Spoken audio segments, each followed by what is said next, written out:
जीवन में नया प्रकाश। वे गिरकर उठे, उठकर चले।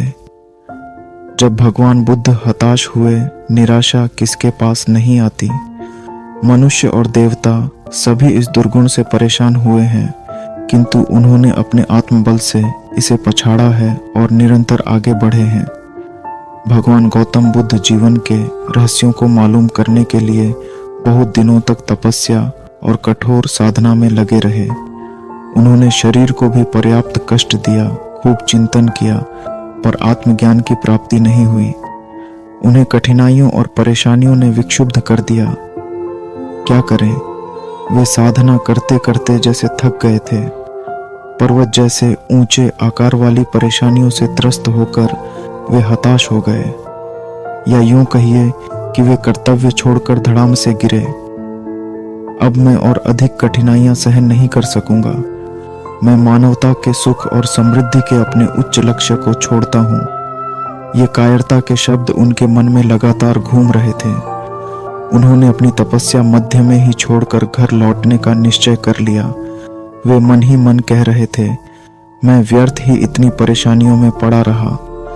मैंने जीवन के रहस्यों को मालूम करने में बहुत सा समय नष्ट कर दिया, पर हाय, कुछ हाथ नहीं आया। इतना समय, परेशानी, शारीरिक और मानसिक कष्ट सब व्यर्थ हो गया। अब सब मुसीबतें छोड़ता हूँ। निराशा, अविश्वास और पराजय की कायर भावनाओं ने उन्हें विक्षुब्ध कर दिया। वे लौट पड़े वापस घर के लिए। लड़खड़ाते कदमों से वे वापस आ रहे थे। मार्ग में उन्हें प्यास लगी। जल पीने के लिए वे एक झील के किनारे गए। जल पिया, विश्राम किया, मन कुछ ठंडा हुआ। सामने एक अजीब दृश्य देखा। एक नन्ही सी गिलहरी झील के जल में अपनी पूंछ भिगो भिगो कर पानी बाहर छिड़क रही है। 1 बार, 2 बार, 10 बार, 20 बार, सैकड़ों बार यही काम कर रही है। वह जल में पूंछ भिगोती है, सूखी धरती पर जाती है और पानी बाहर झाड़ आती है।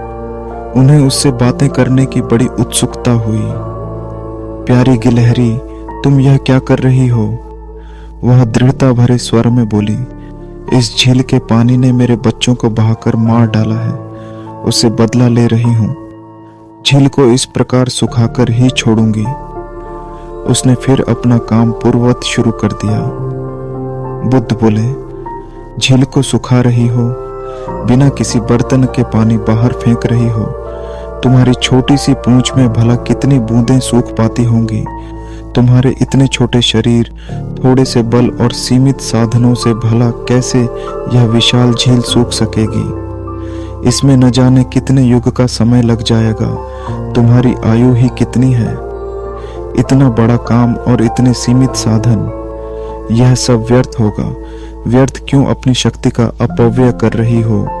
तुम इस झील को कभी खाली न कर सकोगी। गिलहरी ने निर्भयता और दृढ़ता से भगवान बुद्ध की ओर देखा। फिर वह दृढ़ शब्दों में बोली, यह झील कब खाली होगी या नहीं होगी, यह मैं नहीं जानती, न इसकी कोई परवाह ही करती हूँ। मैं दृढ़ता पूर्वक अपने काम में निरंतर लगी रहूंगी। श्रम करना, लगातार अपनी लक्ष्य पूर्ति में लगे रहना, कठिनाइयों का सामना करना और अंत में विजय प्राप्त करना मेरी योजना है।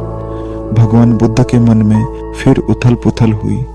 वे सोचने लगे, जब यह नन्ही सी गिलहरी अपने थोड़े से साधनों से इतना बड़ा कार्य करने के स्वप्न देखती है, तब भला मैं उच्च मस्तिष्क और सुदृढ़ शरीर वाला विकसित मनुष्य अपने लक्ष्य की पूर्ति क्यों न कर सकूंगा।